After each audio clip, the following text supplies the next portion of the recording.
Hello student, welcome to my channel lecturer. आज हम लोग क्लास 10 मैथ का सबसे महत्वपूर्ण प्रश्न डिस्कस करने वाले हैं। टारगेट 90 प्लस है। ये वीडियो बहुत ज्यादा इंपॉर्टेंट है। अगर आप लोग 2022 बोर्ड एग्जाम में पेपर देने वाले हो तो 2022 बोर्ड एग्जाम के लिए सबसे महत्वपूर्ण प्रश्न है। तो 2022 बोर्ड एग्जाम में ये प्रश्न जरूर आएगा, ठीक है। तो यार वीडियो को लाइक कर देना, चैनल पर नए हो सब्सक्राइब कर लेना। और हम आज बहुत सारे महत्वपूर्ण प्रश्नों को सॉल्व करने वाले हैं। तो फिर हम लोग चलो शुरुआत करते हैं। पहला प्रश्न है कि सिद्ध कीजिए 5 प्लस अंडर रूट 3 एक अपरिमेय संख्या है। तो यहां आपको सबसे पहले माना, क्योंकि अगर आपका अपरिमेय संख्या आपको सिद्ध करना, लाइक ये अपरिमेय संख्या है लेकिन आपको सिद्ध करना है तो आप इसके विपरीत मान लो। माना जो आपका 5 प्लस अंडर रूट 3 है, क्या है? एक परिमेय संख्या है। आप यही मान लो, क्योंकि आपका अपरिमेय संख्या, तो पहले आप परिमेय संख्या मानो, ठीक है। परिमेय संख्या है और अगर आपने इसे परिमेय संख्या मान लिया तो हम इसे क्या लिख सकते हैं? इसे हम मतलब a अपान v के रूप में लिख सकते हैं। क्या लिख सकते हैं? a अपान v के रूप में। बट यहाँ जो v है, नीचे आपका हर है, ये v है। v is not equal to शून्य। v आपका किसके बराबर हो? शून्य के बराबर बिल्कुल भी ना हो। अब आपको क्या करना है, देखो यहाँ जो आपका ये 5 है, इसको इधर ट्रांसफर कर लो। इधर प्लस में है 5, इधर जाएगा माइनस में हो जाएगा। तो यहाँ अंडर रूट 3 इक्वल टू ये हो जाएगा आपका, देखो a बटे v आपका लिखा ही है, तो a बटे v आप लिख दो और -5। ओके, अब यहां देखो एक बात आप समझना, ये जो अंडर रूट 3 के बराबर क्या है? a अपान v -5 है कि नहीं? है ना। तो लेकिन यहां आप एक बात समझना, ये जो आपका a यानी कि a अपान v -5 ये तो परिमेय संख्या है, ये तो है। लेकिन ये जो अंडर रूट 3 है ये एक अपरिमेय संख्या है, आपको पता है। लेकिन अब आपको मैं समझा देता हूं, जहां आपका जो a अपान v और जो आपका -5 है, ठीक है, परिमेय संख्याएं हैं। क्या है? परिमेय संख्याएं हैं। ओके, परिमेय संख्याएं हैं। ये जो आपको दिख रहा है ये तो परिमेय संख्याएं हैं और इसका अंतर भी परिमेय संख्या है, यानी कि इसका अंतर भी,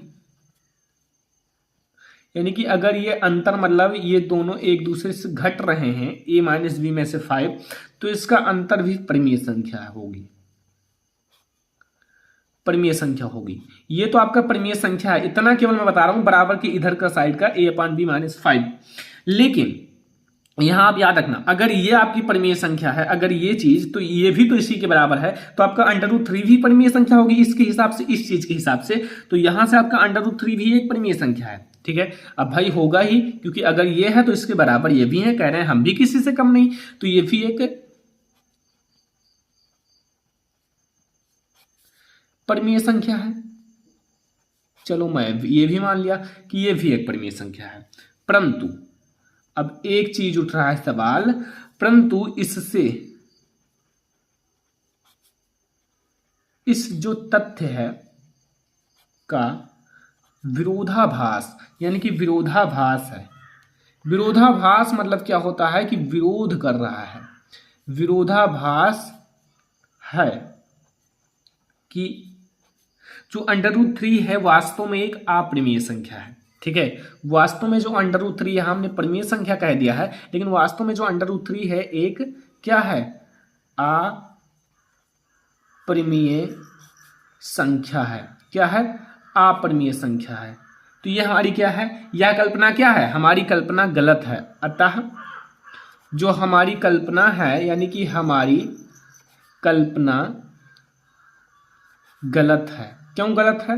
क्योंकि आपको प्रूव कर दिया कि जो आपका अंडर रूट 3 है एक परिमेय संख्या नहीं है बल्कि अपरिमेय संख्या है। लेकिन यहां हमने अगर इसके हिसाब से चले तो ये परिमेय संख्या होगा, लेकिन अपरिमेय संख्या है। अतः आप लिख के पूरा आप कारण आपका हो चुका है। अतः जो आपका 5 प्लस अंडर रूट 3 है एक, या मैंने सिद्ध कर दिया कि अतः जो आपका 5 प्लस अंडर रूट 3 है एक अपरिमेय संख्या, अपरिमेय संख्या है, ठीक है। अपरिमेय संख्या है। तो ये जो आपका है अतः 5 प्लस अंडर रूट 3 एक अपरिमेय संख्या है। तो यहां से मैंने आपको सिद्ध करके दिखा दिया कि जो ये आपका है एक अपरिमेय संख्या है। ओके, ये था हमारा पहला क्वेश्चन। अब हम लोग दूसरा नंबर, तो प्रश्न नंबर 2 आप लेख देखो। प्रश्न नंबर 2 में क्या कह रहा है, वेरी इंपॉर्टेंट है, इसीलिए मैंने इस क्वेश्चन को सेलेक्ट किया है कि उस बिंदुओं के निर्देशांक ज्ञात कीजिए जो बिंदुओं -1,7 और 4,-3 को मिलाने वाली रेखाखंड को 2:3 के अनुपात में डिवाइड करता है, यानी कि विभाजित करता है 2:3 के रूप में। सबसे पहले आपको यहां क्या पता होना चाहिए, आपको पता होना चाहिए कि यहाँ x1 का मान क्या है, x2 का मान क्या है। तो यहाँ x1 x2 का मान हमें पता होना चाहिए। तो यहाँ से जो x1 का मान है वो देखो, यहाँ ये -1 है x1 का मान, और x2 का मान ये 4 है, ठीक है। और जो आपका y1 और y2 का मान है, देखो वो पीछे वाले दोनों लो, यानी कि 7 है, यानी कि y1 का, और ये जो पीछे वाला -3 है ये है y2 का मान। और यहां से आप देखो m1 एंड m2 का मान, m2 का मान, यानी कि m1 का मान जो आपका विभाजित करता है 2 है और m2 का मान 3 है, ठीक है। इतना आपको पता चल गया, कोई दिक्कत नहीं है। अब आप लोग देखो यहां से, अब आपको मैं एक सूत्र बताता हूं। सबसे पहले आप यहां देखो x का सूत्र, यानी कि x बराबर, हम xy का मान ज्ञात कर लेंगे, फिर वही आपका निर्देशांक बन जाएगा m1 and x2 plus m2 x1 बटे m1 प्लस m2, ठीक है। अब यहीं से हम लोग इसका मान ज्ञात कर लेंगे, फिर यहाँ कॉमा आप लगाओ या ना लगाओ, पहले हम x का मान ज्ञात कर लेते हैं। यहां से m1 जो आपका है वो 2 है एंड x2 आपका 4 है प्लस ये 3 है, और आपका यहाँ जो x1 है वो कितना है, -1 है, इंटू -1 बटे ये 2 प्लस 3 है, ठीक है, 2 प्लस 3 है, और ये हो गया 8 माइनस आपका 3 है बटे 5 है, यानी कि 5 बटे 5 इक्वल टू 1। तो यहां से जो x का मान मिला वो 1 मिल गया। ओके, अब y का मान आप कैसे ज्ञात करोगे, y बराबर जो होता है सेम होता है m2, यहाँ जहाँ x2 है वहां y2 कर दो एंड प्लस m2, और x जो आपका 1 है यहाँ y1 कर लो, बस इतना ही चेंजेस है। यहाँ आपका m1 प्लस m2 रहेगा। ओके, तो यहां भी आप मान रख लो y का आपका, तो अभी आपको पता चला यहाँ m1 कितना है, m1 में आपको दिखा दूं यहाँ 2 है, तो m1 आपका 2 है इंटू y2 कितना है, देख लो -3 है, तो यहाँ से -3 है प्लस m2 आपका 3 है, और यहाँ 3 है इंटू y1 आपका कितना है, 7 है, y1 7 है बटे आपका 2 प्लस 3, ये भी आप कर लो। यहां से 2 3 6 यानी कि -6 हो जाएगा, और यहाँ 7 3 21 हो जाएगा, और बटे आपका 5 यानी कि ये हो जाएगा 15 बटे 5 इक्वल टू 3। तो यहाँ से y बराबर आपका आ गया 3, ठीक है। x का मान आपका आया 1 और y का मान आया 3, ठीक है। अब अगर निर्देशांक की बात की जाए, यानी कि जो आपका निर्देशांक होगा वो क्या होगा, तो निर्देशांक जो होगा वो बराबर होगा x, y, और x का मान आपको कितना आया है, 1 आया है, और इसका आया है 3, यही आपका आंसर हो जाएगा। तो यही हमें निर्देशांक ज्ञात करना था, x y का निर्देशांक, यानी कि x y का मान आप ज्ञात कर लो, फिर आपका निर्देशांक ज्ञात हो जाएगा।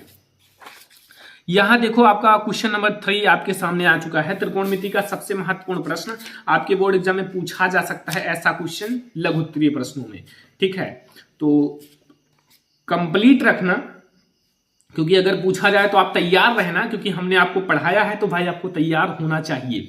लिखा हुआ है कि यदि tan a plus v equal to √3 और tan a minus v equal to 1/√3, जहां आपका जो 0 डिग्री से आपका a का मान बड़ा हो, 0 डिग्री से बड़ा हो, और अगर हम a प्लस v जोड़ें तो 90 से बड़ा हो या फिर 90 के बराबर हो, और a का मान जो आए वो b के मान से ज्यादा आए, यानी कि b का मान कम हो, a का मान ज्यादा हो, और अगर हम a और b का मान निकालें फिर उन्हें ऐड करें तो 90 आए या 90 से ज्यादा आए, तो a और b का मान ज्ञात करना है। चलो हम आपको ज्ञात करना बताते हैं। सबसे पहले आप समझो tan a plus v equal to √3। बताओ √3 tan में किसका मान होता है, tan में √3 किसका मान होता है, फिर आप जान लाओ कि ये सवाल लग गया, सवाल आपका लग गया। tan 60 डिग्री का, tan 60 डिग्री का, यहाँ से tan उड़ा दो, और a प्लस v जो आपका आएगा वो 60 आएगा, और इसे आप इक्वेशन नंबर फर्स्ट नाम दे दो। फिर यहाँ आ जाओ, दूसरा आपका क्या दिया हुआ है, यहाँ दिया हुआ है tan ए माइनस वी बराबर 1/√3।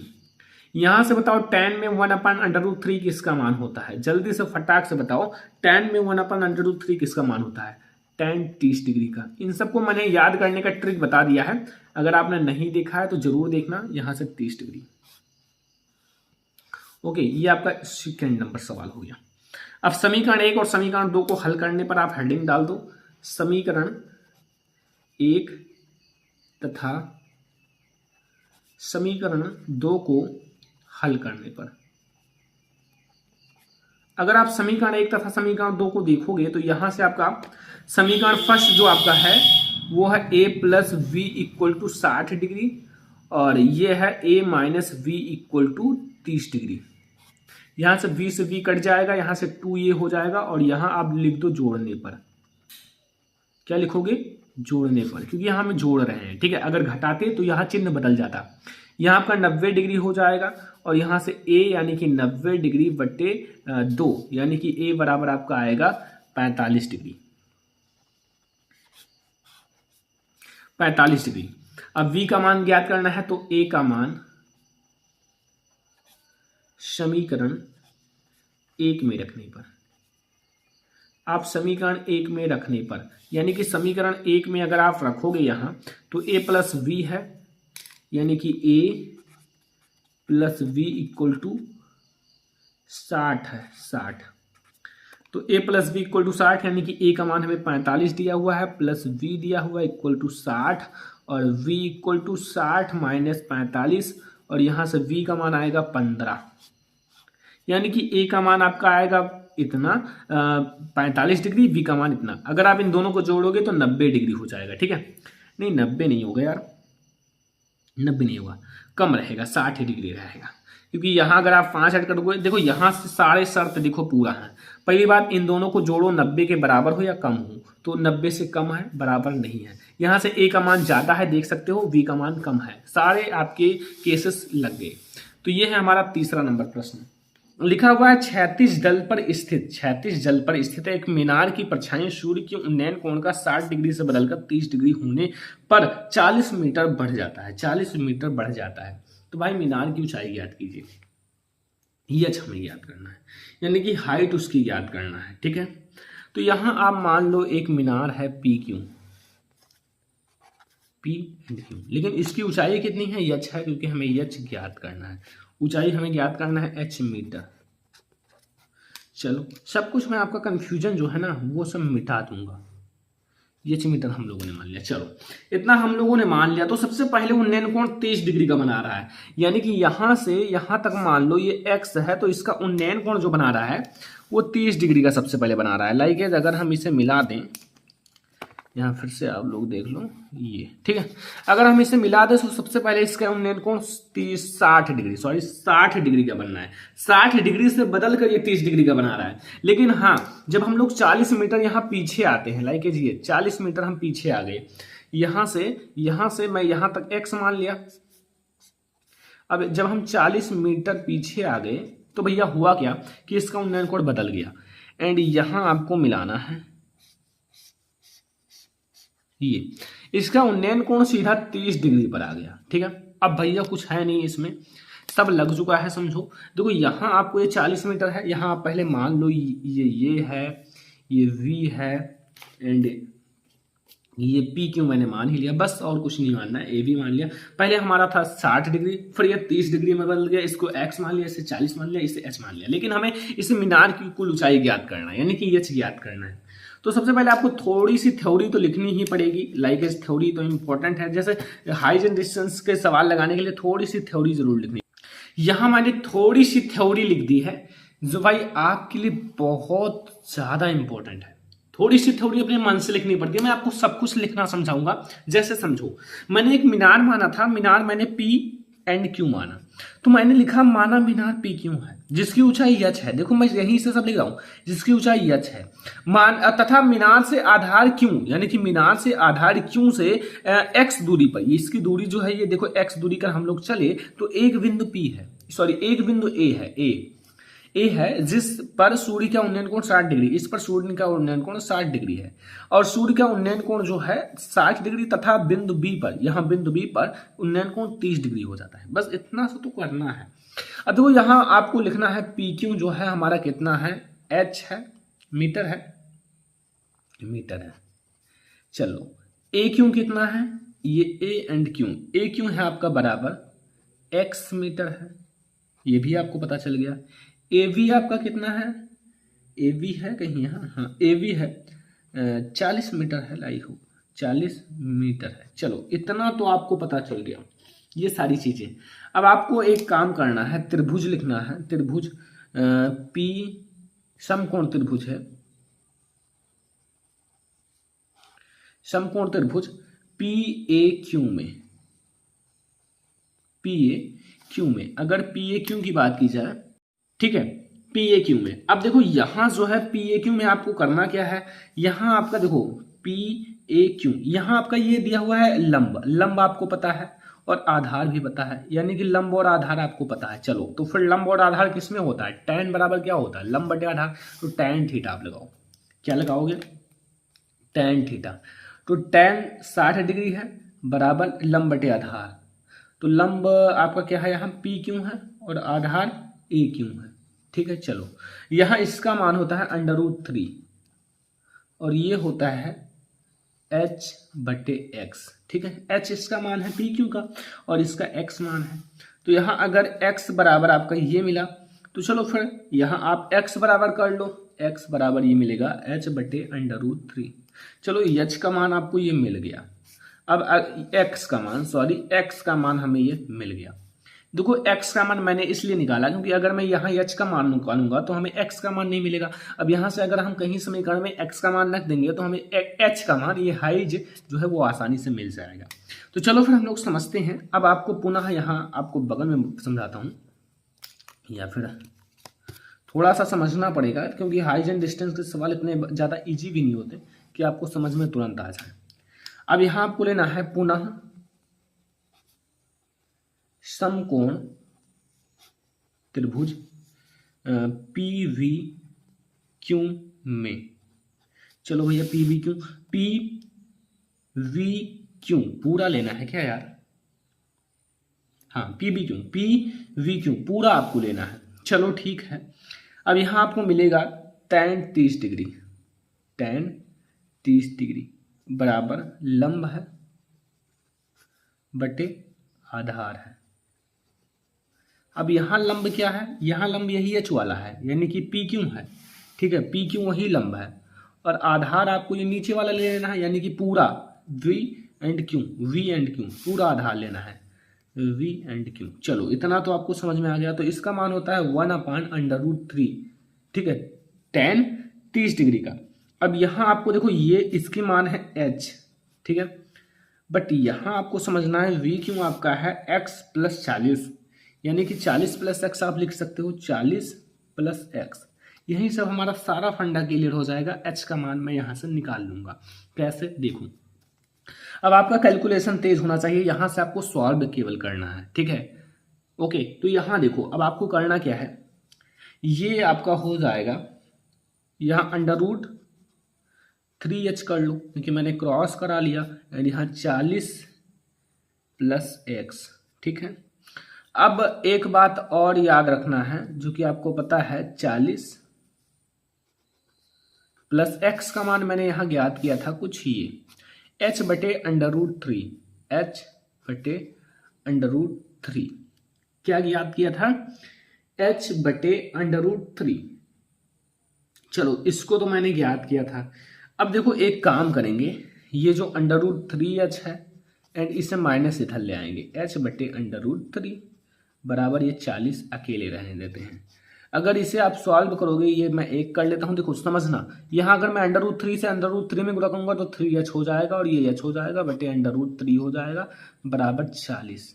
समझना ध्यान से। अब इतना मैं इधर सॉल्व करता हूँ, देखो इतना लिखा हुआ है तो 3h में से h घटाओगे तो 2h हो जाएगा, क्योंकि मैं यहाँ 3h में से h घटाऊंगा तो 2h बचेगा एंड बटे √3 बराबर 40। मैं इस √3 को यहाँ कर लूंगा, यानी कि 2h बराबर 40 √3।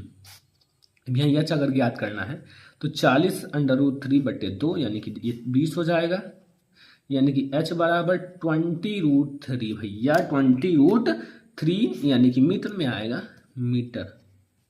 तो अगर यहाँ भाई बात किया जाए कि इसकी ऊंचाई कितनी होगी तो इतना होगा। यह हमने ज्ञात कर लिया 20√3। बस यही है मीनार की कुल ऊंचाई, यानी कि पी क्यू का यही आएगा 20√3, ये पी एंड क्यू का मान। तो ये थे आज के हमारे मैथ के इम्पोर्टेंट क्वेश्चंस जो आपके लिए काफ़ी ज़्यादा बेनिफिशियल हैं और आपके लिए इम्पोर्टेंट हैं, क्योंकि बोर्ड एग्जाम में क्लास 10th में आएगा। तो अगर आप लोग इस वीडियो को लास्ट तक देखो तो बहुत बहुत शुक्रिया, क्योंकि आप लोगों के लिए इम्पोर्टेंट है, इसीलिए मैंने इसे सॉल्व कराया है। तो इस वीडियो को लाइक करना, ज़्यादा से ज़्यादा शेयर कर देना अपने फ्रेंड्स के साथ, चैनल पर यहाँ सब्सक्राइब कर लेना। चलो फिर मिलते हैं अगली वीडियो में, तब तक के लिए धन्यवाद। और अगले वीडियो में आप लोगों को और प्रश्न सॉल्व कराया जाएगा। ये वीडियो आपको लाइक करना है, ज़्यादा से ज़्यादा शेयर करना है अपने फ्रेंड्स के साथ, चैनल पर नए हो सब्सक्राइब कर लेना, ठीक है। और भी आपको वीडियोस प्रोवाइड किए जाएंगे और नेक्स्ट डेज में, क्योंकि आप लोगों के लिए कड़ी मेहनत किया जा रहा है, बहुत सारे वीडियोज लिखे जा रहे हैं और भी लिखे जाएंगे टाइम टू टाइम। तो इस वीडियो को आपको ज़्यादा से ज़्यादा शेयर करना है, लाइक भी करना है, अपने फ्रेंड्स के साथ शेयर कर दो ताकि वो भी जान जाए हाँ चैनल पर लगातार तैयारी कराई जा रही है। तो चलो फिर मिलते हैं किसी और नेक्स्ट वीडियो में, तब तक के लिए धन्यवाद।